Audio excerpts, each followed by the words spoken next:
સુપ્રભાત વહાલા બાળકો, હવે તમે આ વિષયના વિડીયો એક સાથે પણ જોઈ શકો છો. તેના માટે યુટ્યુબમાં મારી ચેનલ સર્ચ કરી ચેનલમાં જઈ પ્લેલિસ્ટમાં તમે બધા જ વિડીયો જોઈ શકો છો. તો બાળકો, ગયા વિડીયોમાં આપણે શીખ્યા હતા ગુજરાતી ધોરણ 8 દ્વિતીય સત્રનો પાઠ નંબર 12 નવા વર્ષના સંકલ્પો. એમાં લેખકે પોતે જે કરેલો સંકલ્પ વહેલા ઉઠવાનો છે એ કેવી રીતે બંધ થઈ જાય છે અને તેને મિત્ર છે તે ચા ન પીવાનો સંકલ્પ કરે છે તે કેવી રીતે પૂરો થઈ જાય છે, એટલે કે સ્વર્ગે સીધાવે છે અને પણ ફરીવાર તે જન્મ લઈ શકતો નથી, તે વાત કરવામાં આવી હતી. આ વિડીયોમાં આપણે આગળનો પાઠ શીખીશું. આગળ છે ચા છોડવા જેવો જ બીજો એક લોકપ્રિય સંકલ્પ છે સિગરેટ છોડવાનો. ઘણું ખરું અરસિક પત્નીઓના અને દુષ્ટ ડોક્ટરોના આગ્રહથી જ આ સંકલ્પ કરવો પડે છે. અરસિક પત્નીઓ એટલે કે પત્નીઓને પસંદ નથી હોતું કે એના પતિઓ સિગરેટ પીવે, અને ડોક્ટરો પણ આપણે સ્વાસ્થ્ય માટે સિગરેટ પીવાની ના પાડે છે, એટલા માટે આ સંકલ્પ ઉદ્ભવે છે. પણ અમરપટ્ટો તો ભાઈ કોણ લખાવીને લાવ્યું છે.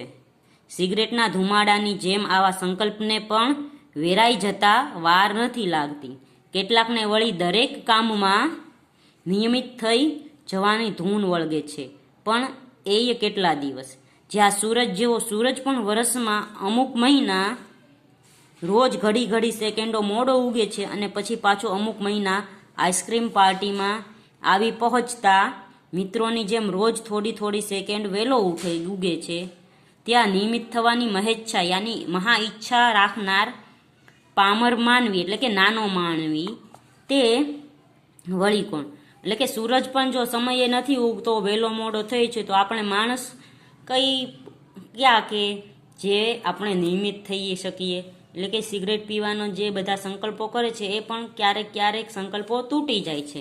હા, કેટલાક મહાપુરુષો નિયમિત બની શક્યા છે ખરા, પણ એ લોકો નિયમિત છે એટલે મહાપુરુષ નથી, પણ મહાપુરુષ છે એટલે નિયમિત થઈ શક્યા છે. એટલે કે મહાપુરુષ છે એટલે એને નિયમિત થવું પડે, કારણ કે એના આચરણથી બધા શીખે છે. એટલે કે મહાપુરુષ બન્યા તો આપણે પણ બીજાને આપણા જીવનમાંથી કંઈક ઉતરે એવી એ મહાપુરુષોની ભાવના હોય છે. એટલે મહાપુરુષો છે તે પોતે વ્યસનો છોડી દે છે.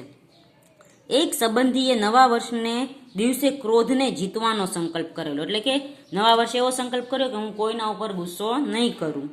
આમ તો એ વાત વાતમાં ચીડાઈને પાન ખરતા પીડાય એવા સ્વભાવના હતા. પાન ખરતા પીડાય એટલે કે ઝાડવાનું પાન નીચે પડે તો ઝાડવાનું કેટલું દુઃખ થાય એટલું દુઃખ એને થાય એવા સ્વભાવના હતા. પણ બેસતા વર્ષને બીજે દિવસે સવારે તો આ સંકલ્પના સંતોષમાં મલકાતા મુખે એમણે પત્નીને બૂમ મારી, અરે સાંભળે છે કે શું છે? અંદરથી જ શ્રીમતીએ જવાબ આપ્યો, હવે અહીં આવતો ખરી, પણ છે શું? લ્યો કહો શું કામ છે? પત્નીએ કહ્યું. જો, એમણે સ્મિતથી શોભતા મુખડે કહેવા માંડ્યું, ગઈકાલથી મેં નક્કી કર્યું છે કે કદી કોઈના શબ્દોથી અકળાવું નહીં. અકળાવું એટલે કે આપણે દુઃખ ન પહોંચવું. કોઈના શબ્દો કોઈ ગમે એવું કહે પણ આપણે ગુસ્સે ન થવું. હોય દુનિયા છે કહીને હસી નાખવું. ઠીક, પત્નીએ પાછા ફરતા કહ્યું. એટલે પત્નીને લાગ્યું કે આ મારા પતિ કહે છે કે ભાઈ હવે ગુસ્સો નહીં કરે. એટલે પત્નીએ કહ્યું કે વાંધો નહીં. તને મારો આ સંકલ્પ ન ગમ્યો? એમણે પૂછ્યું. ગમ્યો, પણ પાળો ત્યારે ખરા. એટલે કે પત્ની કહે છે કે ભાઈ તમે આ સંકલ્પ કર્યો છે ગુસ્સો ન કરવાનો, પણ તમે પાળો ને તો હું માનું કે તમે સાચે સંકલ્પ કર્યો છે. શું કહ્યું? એમનું સ્મિત વિલાયું. પાળો ત્યારે ખરા એટલે શું મારામાં એટલો નિયમ પાળવાની પણ તાકાત નથી? હશે તો જોઈશું ને. એટલે એમ કે આ નાનો અમથો સંકલ્પ છે જે ગુસ્સો ન કરવાનો, એ મારામાં એટલી તાકાત નથી કે હું ગુસ્સો ન કરી શકું. એટલે પત્ની કહે છે કે હાલો આપણે જોઈશું કે તમે ગુસ્સો કરો છો કે નથી કરતા. એટલે તું તારા મનમાં સમજે છે છું? હું તે કઈ મને ખલાસ. એન્જિન બગડ્યું, મિજાજ છટક્યો.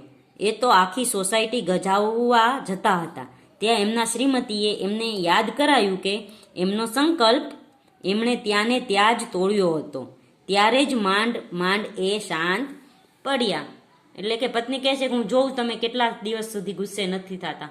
ત્યાં તો પતિનું એન્જિન છટક્યું એટલે કે મગજ બગડ્યું ને એ ગુસ્સે થવા લાગ્યા એટલે પાછો એને શ્રીમતીએ યાદ દેવડાવ્યું કે હજી હમણાં તમે સંકલ્પ કર્યો છે કે તમે ગુસ્સે નહીં થાવ. આમ નવા વર્ષના સંકલ્પો એટલે વહેલી પરોઢનું ઝાકળ. વહેલી પરોઢનું ઝાકળ એટલે કે ઓસની બૂંદો જે વહેલી પરોઢમાં આવે છે અને પછી છે તે સુકાઈ જાય છે સવાર પડતા, તેની જેવા સંકલ્પો હોય છે કે ફટાફટ સંકલ્પો આવે અને પછી તરત સંકલ્પો તૂટી જાય છે. બે ઘડી સંતોષ આપી પાછું ઉડી જવાનું. વૈશાખની બપોર જેમ વંટોળિયા જાગી જાગીને પાછા સૂઈ જાય છે, અથવા તો શિયાળાની સવાર જગતના કો અગમ્ય ખૂણેથી એકાદ શરદીનું મોજું આવી આપણો કબજો લઈ લે છે અને દિવસભર રડાવી રડાવીને અંતે આવ્યું હતું એમ અનંતમાં ચાલ્યું જાય છે. કે પછી ઉસ્તાદના જલસામાં કોઈ સંગીત બરાબર જામ્યું હોય ત્યારે ઊંઘનું એકાદ ઝોકવું આપણને પાવન કરીને તબલાની પાછી એક જબરદસ્ત થાપે આપણને ચમકાવીને ભાગી જાય છે. એટલે આત્મસુધારણાના ઉત્સાહમાં મોજું પણ દર બેસતે વર્ષે આવે છે અને આવીને પાછું ઉડી જાય છે. વર્ષને આરંભે હોય છે એટલા ગીતા ભક્તો બીજા 11 મહિનામાં નથી હોતા. બેસતા વર્ષને બીજે અઠવાડિયે હોય છે એટલા સંયમીજનો બાકીના વર્ષભરમાં ક્યારેય જણાતા નથી. તે આ કારણે જ એટલે કે આપણે જે છે તે સંકલ્પો લઈએ છીએ પણ સંકલ્પો છે તે આખું વર્ષ આપણે પાળી શકતા નથી. લેખકનો કહેવાનો મતલબ એવો છે. એટલે મારા ભાંગેલા સંકલ્પોના વિચાર કરતા ક્યારેક નિરાશાની પળોમાં મને થઈ આવે છે કે હવે તો કદી બેસતા વર્ષનો સંકલ્પ કરવા જ નહીં. પણ દુઃખ એ છે કે મારો આ સંકલ્પ પણ ટકતો નથી. ફરીથી બેસતું વર્ષ આવે છે ને હું સપના રચવા બેસી જાઉં છું. ઉત્સાહથી નવા સંકલ્પો કરી નાખું છું. ક્યારેક સહેજ સુધારતો લાગે છું, ક્યારેક નાગલોકમાં જઈને પૃથ્વી પરની પ્રિયતમાને ભૂલી જનાર રાજકુમારની જેમ હું અન્ય પ્રવૃત્તિની ધમાલમાં પેલા સંકલ્પો વિસરી જાઉં છું. અચાનક ઝબકીને જાગું છું. ફરીથી દ્રઢ નિશ્ચય બની છું, પણ તેય પુનઃ સંકલ્પને વિસરવા માટે જ.